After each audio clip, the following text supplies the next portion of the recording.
네. 점심 식사 후에 또 오후 시간에 조금 나른하기도 하시죠? 설교를 시작하기 전에 오늘은 여러분에게 퀴즈를 하나 내려고 합니다. 맞추시는 분에게는 상품이 있습니다. 예, 근데 정답을 아시는 분은 답부터 말하지 마시고요. 손을 들고 정답! 이렇게 하시면 제가 지적을 하고 그때 맞추시는 것입니다. 자, 연습을 한번 해보겠습니다. 성경은 모두 66권입니다. 구약은 39권, 신약은 27권. 자, 문제 나갑니다. 성경은 그럼 전부 몇 글자일까요? 목사님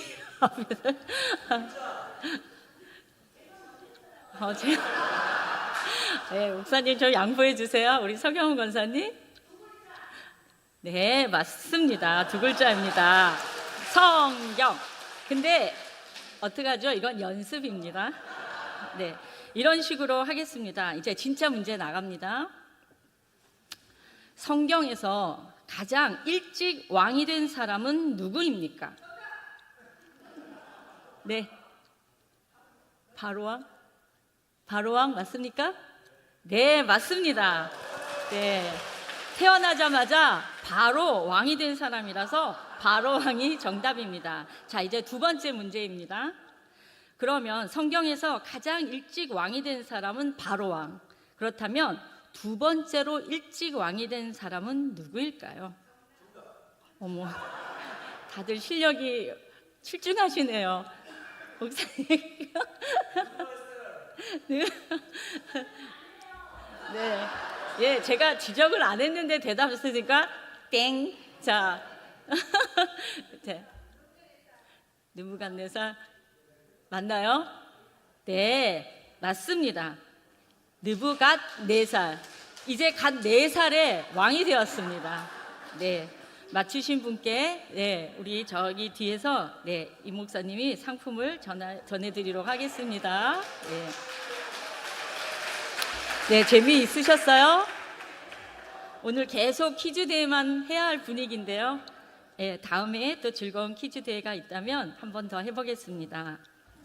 자, 이제 오늘 설교 말씀에 느부갓네살 왕의 이야기를 근거로 교만과 겸손에 대한 말씀을 나누며 하나님께서 우리에게 주시고자 하는 은혜를 나누고자 합니다.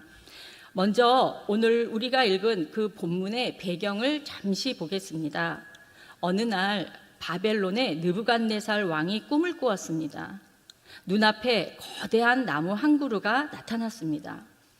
얼마나 큰 나무인지 끝은 하늘까지 닿았고 저 멀리 땅끝에서도 다 보이는 높은 나무입니다.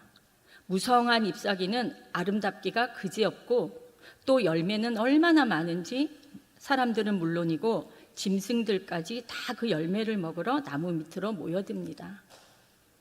그런데 하늘에서 한 순찰자가 내려오더니 이 순찰자는 천사를 가리킵니다. 그 천사가 그 거대한 나무를 그루터기만 조금 남겨놓고 그대로 베어버립니다. 그리고 그루터기는 쇠와 놋줄로 동여매어서 황량한 벌판에 내팽개쳐 버립니다. 그 거대하고 위풍당당하던 나무가 어떻게 그렇게 졸지에 처참하게 베어버림을 당하는지 느부갓네살 왕이 꿈을 꾸면서도 소름이 확 끼쳤습니다. 이제 그 꿈의 해석을 제대로 해서 의미를 깨닫는 것이 중요하겠죠. 그래서 바벨론 왕국의 모든 지혜자, 즉 박수와 술객과 갈대아 술사와 점쟁이를 불러서 그 꿈의 해석을 하도록 했으나 아무도 답을 못했습니다.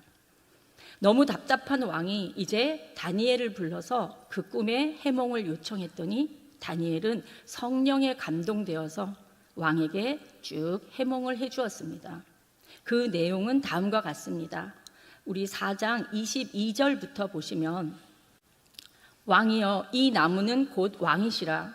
이는 왕이 자라서 견고하여지고 창대하사 하늘에 닿으시며 권세는 땅끝까지 미치고 있습니다. 그런데 장차 하나님께서 느부갓네살 왕을 심판하실 것입니다. 그것은 느부갓네살 왕의 교만이 하늘을 찌르기 때문에 하나님이 그 교만을 도저히 그대로 봐줄 수가 없어서 심판하십니다. 왕은 졸지에 왕자에서 쫓겨날 것이고, 그리고 황량한 들판에 내팽개쳐져서 짐승들과 함께 비참하게 사는 신세가 될 것인데 7해를 그렇게 지내실 것입니다. 그렇게 꿈 해몽을 쭉 해주면서 다니엘이 목숨을 걸고 왕에게 느부갓네살 왕이 살아날 방법을 직언을 합니다. 왕이시여, 그 무서운 일을 당하지 않으시려면 지금이라도 교만을 내버리고 겸손하게 낮아져서 공의를 행함으로 죄를 사하시고 가난한 자를 긍휼히 여김으로 죄악을 사하소서. 그리하시면 왕의 평안함이 혹시 장구할 것입니다. 이렇게 직언을 하였으나 왕은 그 직언을 받아들이지 않았습니다. 교만한 사람은 단번에 하나님의 감동으로 된 말씀을 전하여도 받아들이지 않는 것입니다. 왕의 그 교만을 나타내는 본문이 오늘 우리가 읽은 30절 말씀입니다. 우리 같이 읽겠습니다.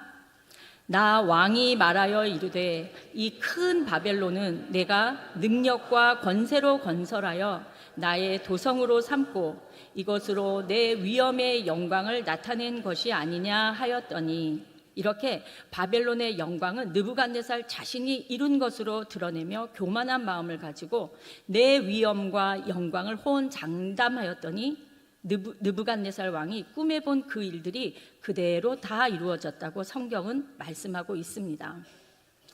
우리가 일반 세계사에서 보면 바벨론의 느부갓네살 왕은 갑자기 왕좌에서 쫓겨났다, 또 다른 기록에는 그가 괴질에 걸려서 쫓겨났다고도 하고, 또 다른 기록에 보면 그가 수광병에 걸려서 쫓겨났다고 합니다.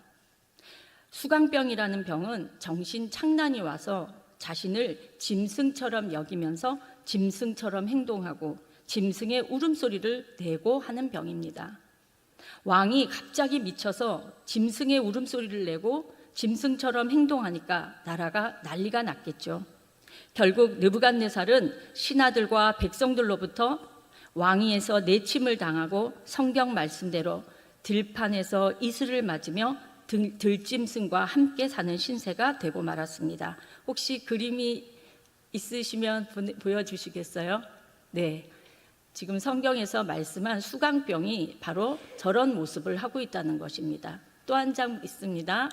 네, 저렇게 소처럼 함께 들에서 왕이 풀을 뜯으면서 짐승처럼 저렇게 하기를 이제 7년이 지난 후에야 정신이 돌아왔습니다. 그가 교만을 내버리고 전심으로 낮아져서 하나님만을 바라볼 때에 하나님께서 그를 회복시켜 주신 것입니다. 느부갓네살은 다시 왕으로 복직을 한 후에 아무리 생각해도 이 사실을 조서를 써서 전 국민 모든 백성에게 알려야겠다고 생각하고 조서를 쓴 내용이 오늘 4장 본문에 기록된 것입니다. 그 조서에는 자신이 겪었던 그 모든 일들을 백성들에게 낱낱이 다 토로하면서 마지막 결론을 이렇게 맺습니다. 우리 37절을 함께 읽겠습니다.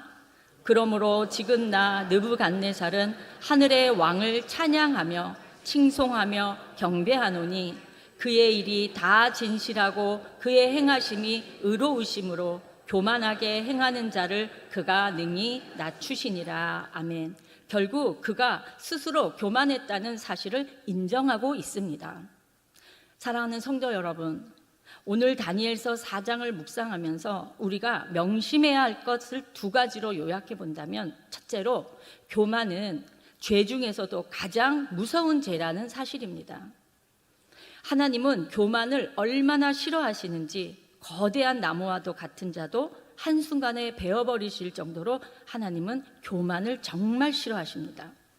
베드로전서 5장 5절에 보면 젊은 자들아 이와 같이 장로들에게 순종하고 다 서로 겸손으로 허리를 동이라. 하나님은 교만한 자를 대적하시되 겸손한 자들에게는 은혜를 주시느니라. 그러므로 하나님의 능하신 손 아래에서 겸손하라.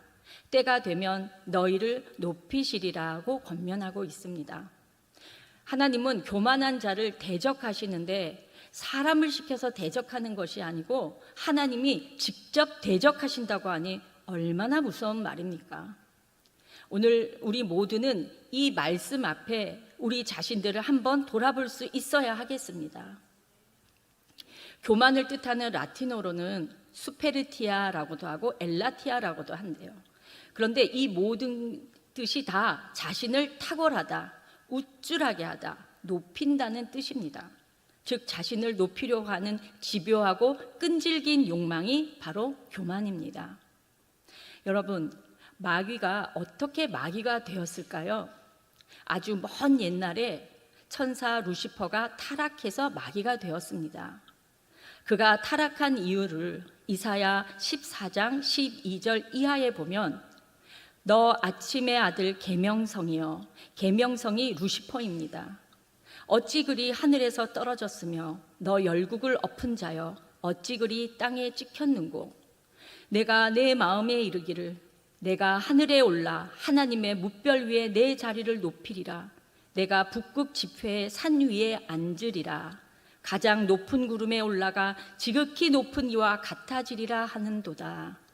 지극히 높은 이는 바로 하나님이신데 루시퍼가 자기를 하나님의 자리까지 높이려고 한 것입니다. 그 교만 때문에 그는 타락해서 마귀가 되어버리고 말았습니다. 마귀의 본질적 특성은 교만함입니다. 그래서 마귀는 지금도 우리에게 자꾸 교만을 부추기며 충동질합니다. 너를 높여, 네가 최고야. 자꾸 충동질을 합니다. 느부갓네살이 그 충동질에 그만 넘어간 것이죠. 느부갓네살은 전쟁에 승리하여 전리품으로 돈을 받고 패전국가의 백성들을 종으로 잡아와서 바벨론에 찬란한 문명을 남겼습니다. 자신을 높이기 위해 계단식 바벨탑, 지구라트를 쌓고 수로를 개척하고 특히 공중정원이라는 그런 건축물은 지금도 세계 7대 불가사의 중에 하나입니다. 그 많은 업적들은 느부갓네살 왕의 교만으로 만들어진 것입니다. 그 교만함을 하나님이 대적하여 그 울창한 나무의 몸통을 그냥 베어버렸습니다. 사랑하는 성도 여러분, 남자의 3대 불행이 있다고 합니다. 남자의 3대 불행, 초년 출세, 중년 상처, 말년 가난, 그게 남자의 3대 불행이랍니다. 중년에 아내를 잃는 것, 말년 노년에 가난하게 되는 것, 그것이 불행인 것은 이해가 되는데 초년 출세가 왜 불행일까요? 빠른 나이에 젊은 나이에 출세할수록 좋지 않습니까? 그런데 너무 젊은 나이에 출세를 하면 사람이 교만해지기 쉽습니다. 느부갓네살처럼 내가 최고라는 그 교만에 사로잡히기가 쉽습니다. 우리나라에도 북한에 일찍이 29세에 통치자가 된 사람이 있지 않습니까? 결국 그 인생은 불행해집니다. 그렇다고 높아지고 승진하고 출세하는 것이 무조건 잘못된 것입니까? 그런 것은 아닙니다. 출세했다고 우쭐해지는 그 교만함이 문제이지 출세 자체가 잘못된 것은 아닙니다. 높은 지위에 있으면 더 많이 일할 수 있고 더 많이 봉사할 수 있으니까 좋은 거죠. 다니엘은 바벨론의 총리까지 출세를 했잖아요. 요셉도 애굽의 총리까지 출세했죠. 그런데 그들은 모두 겸손한 사람이었습니다. 내가 이 위치에 오른 것이 하나님의 은혜인 줄 알고 더 겸손하고 더 많이 섬기고 봉사하고 그러면 그건 아주 좋은 것이죠. 그러니까 이 교만은 지위가 높으냐 낮으냐 그걸 가지고 따지는 것이 아니라 지위가 높아도 겸손한 사람이 있고 지위가 낮아도 교만한 사람이 있습니다. 마음의 중심이 문제입니다. 우리가 명심해야 할 두 번째로 교만은 공동체를 파괴시키기 때문에 그것이 무서운 죄입니다. 교만함은 늘 다른 사람과 경쟁하려고 하면서 오는 것입니다. 여러분, 돈 많다고 교만한 것이 아닙니다. 다른 사람들보다 돈이 더 많기 때문에 그것을 드러내려고 함으로 교만하게 되는 것입니다. 단순히 성공했기 때문에 교만한 것이 아니라 다른 사람보다 더 성공했기 때문에 그것을 드러내려고 함으로 교만하게 되는 것입니다. 만일 모두가 다 성공했다면 다 똑같으므로 교만해지고 말고도 없지요. 그런데 나 혼자 성공했다 싶으니까 교만해지는 것입니다. 그렇게 교만은 본질적으로 경쟁적입니다. 그렇게 자신을 드러내기 위해서 경쟁하고 또 경쟁에서 이기려고 하는 것에서 교만함이 드러납니다. 친구가 상석에 앉아 있거나 여성들은 친구가 더 멋진 남성과 같이 다니는 것을 보면 배가 아파서 견딜 수가 없는 사람이 있죠. 왜 그렇게 배가 아플까요? 상석 자체가 싫은 것이 아니라 상석은 내가 차지해야 될 자리인데 저 친구가 앉아 있으니까 싫은 것입니다. 내가 경쟁에서 밀린 것 같으니까 싫은 것입니다. 그래서 교만한 사람이 다른 사람의 교만을 더 싫어합니다. 교만한 사람은 다른 사람의 교만에 대해서 더 예민하고 다른 사람의 교만을 더 싫어합니다. 교만은 그렇게 경쟁적이기 때문에 관계에 있어서 적대감을 낳습니다. 그래서 공동체를 파괴시킵니다. 여러분, 교만한 사람이 다른 사람들과 사이좋게 지내는 거 보셨습니까?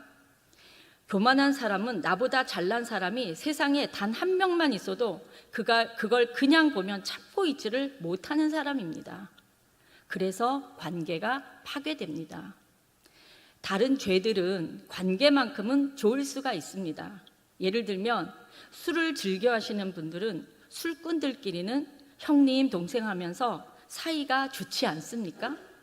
다른 죄는 상호관계만큼은 좋게 유지될 수 있지만 교만은 관계를 치명적으로 파괴시킵니다. 교회에도 교만한 사람 몇 사람만 있으면 교회가 시끄러집니다. 서로 상처를 주고 상처받고 충돌이 일어나고 그래서 교회를 떠나는 사람들도 생겨납니다. 교만은 이렇게 교회 공동체를 무너뜨리는 무서운 것입니다. 여러분, 그러면 이 죄의 근원인 교만이라는 이 악한 뿌리를 어떻게 하면 뽑아버릴 수 있을까요?